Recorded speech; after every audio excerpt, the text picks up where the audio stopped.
Hello there. In this video, I'm going to try to explain how to solve related rates problems in calculus. Now, related rates problems are a kind of problem where you got something that's changing and something else that's staying the same. Actually, that describes a lot of math problems.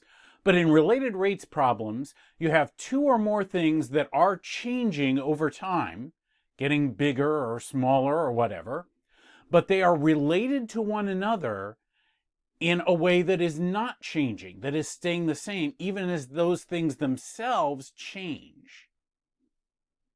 For example, say you've got a circle, like a puddle or a circular stain, that is growing over time, getting bigger, expanding.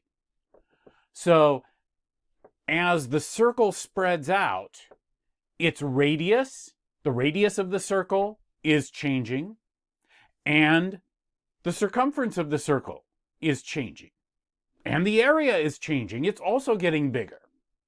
But as long as it's still a circle, a bigger and bigger circle, but still a circle, the circumference is always going to be 2 pi times the radius, and the area is going to be pi times the radius squared. Or another example, imagine a boat being reeled in towards a dock. Now, as the boat gets reeled in, the distance or the length of the rope from the reel to the boat is changing. It's getting shorter and shorter. And the distance that the boat is away from the shoreline is also changing. That's also getting shorter. So is the angle between the rope and the water level. But what's not changing is that the rope connecting the reel to the boat is the hypotenuse of a right triangle. And then you've got the other two sides of the right triangle, and the shape of the right triangle is changing, but it always remains a right triangle. So the Pythagorean theorem applies, and the various trigonometric ratios relating the angles and sides of that triangle still apply.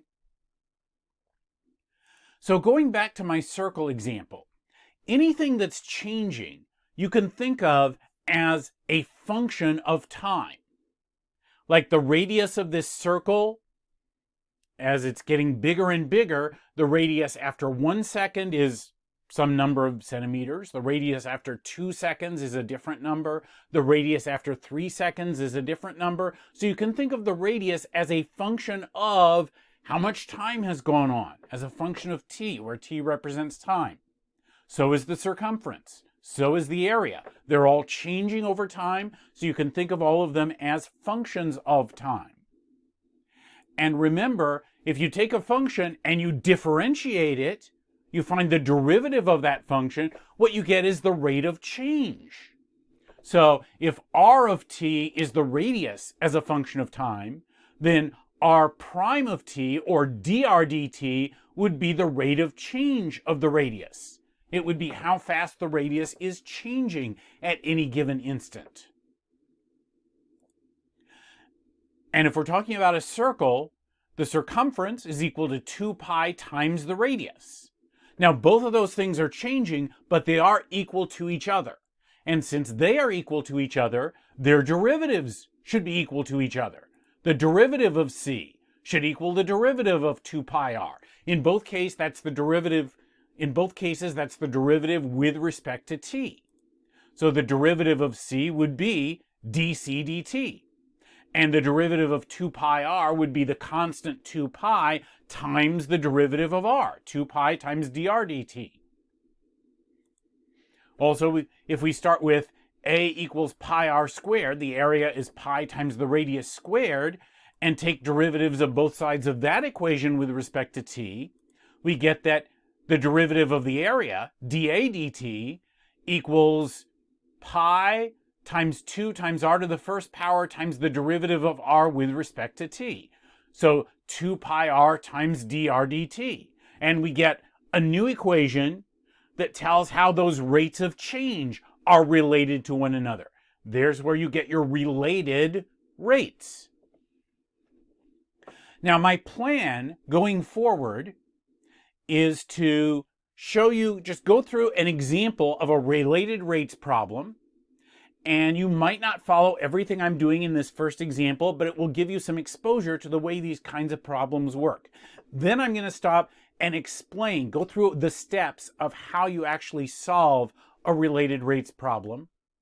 And then I'm going to come on and go through another example now that we know the general procedure, the steps to go through to solve one of these things.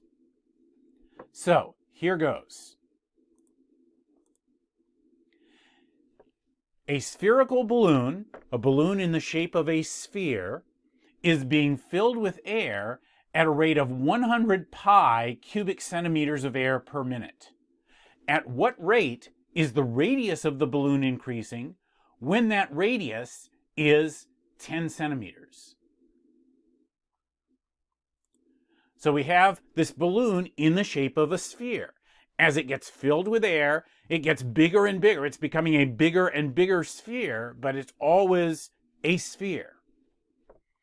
And in any sphere, you should either know or be able to look up that the volume of a sphere is equal to 4/3 pi times the radius cubed.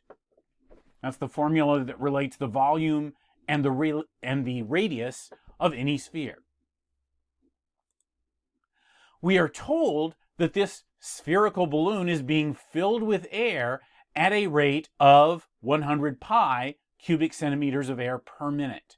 So that's how much air is going in, how fast the air is going into the balloon, and that means that's how fast the volume of the balloon is increasing. The volume is increasing or changing at a rate of 100 times pi cubic centimeters per minute. And since pi is approximately 3.14, that would be approximately 314 cubic centimeters per minute.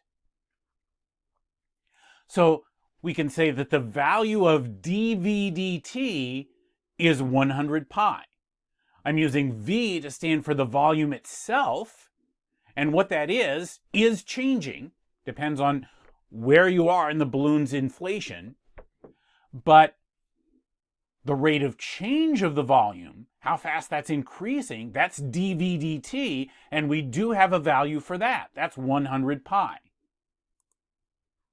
Now we are asked, at what rate is the radius of the balloon increasing? How fast is that radius r changing? So we need to know what's the rate of change of the radius. That is, we need to find the value of dr dt, the rate of change of the radius with respect to time. When the radius is 10 centimeters, that is, when the radius itself, r, is equal to 10. So we need to find dr dt given that dV dt equals 100 pi and r equals 10. And V and R are related by the equation or formula V equals 4/3 pi r cubed. So I'm going to take that equation and I'm going to differentiate both sides with respect to t. We're thinking of V and R as being functions of t. They depend on that independent variable t, so we can find their derivatives with respect to t. So on one side, we just get the derivative of V with respect to t. And on the other side, we end up with 4 pi r squared dr dt. And that comes from, first of all, the derivative of a constant times a function is the constant times the derivative of the function. So the derivative of 4/3 pi times something is 4/3 pi times the derivative of the something. The derivative of something to a power is the power times the something to the power minus 1 times the derivative of the something. That's the chain rule. So here that would be 3 times r to the 2 power times the derivative of r. That's dr dt. So here, when we're differentiating both sides with respect to t, this should remind you of how implicit differentiation works. So if you're at all confused about how this differentiation step is working, go back and review implicit differentiation. And I do have a video about that. Anyway, from here, we can go ahead and plug in the numbers we were given. 100 pi in place of dv dt, and 10 in place of r. So now it says 100 pi equals 4 pi times 10 squared times dr dt. Of course, 10 squared is 100, and 4 times that is 400. So we have 100 pi equals 400 pi times dr dt. Now just divide both sides by 400 pi, and dr dt equals, well, 100 pi over 400 pi reduces down to 1 over 4, 1/4. So the answer to the question is that the radius is increasing at a rate of 1/4 or 0.25 centimeters per minute. Now, as promised, here's the general procedure. How to solve related rates problems in general. First, it's a good idea to start by drawing a picture if that would be appropriate to the kind of thing you're dealing with. But then you want to label everything that changes as a variable, like r or v. And then write an equation that tells how these variables are related to each other, possibly using some formula from geometry or trigonometry or wherever. In that last example, the formula I used was the formula that gives the volume of a sphere as a function of its radius. Then write down what you know, that is what you're given, and what you're trying to find. Something like we're trying to find dr dt when r is 10 centimeters and dv dt is 100 pi cubic centimeters per minute. However, don't plug any numbers into that equation yet for anything that is changing. Then take that equation and differentiate both sides with respect to t. So you're following all the rules for finding derivatives, but anytime those rules tell you to take the derivative of some letter, something that's changing, like r or v, you'll write that as d whatever dt. Now, plug in the numbers you have and solve for what you want to find. And when you're doing this, keep in mind that, for example, dx dt would represent how fast x is changing, while the x by itself would represent what that x itself is. And when you're plugging in the numbers, sometimes there will be a place to plug in a number that you were not given in the original problem.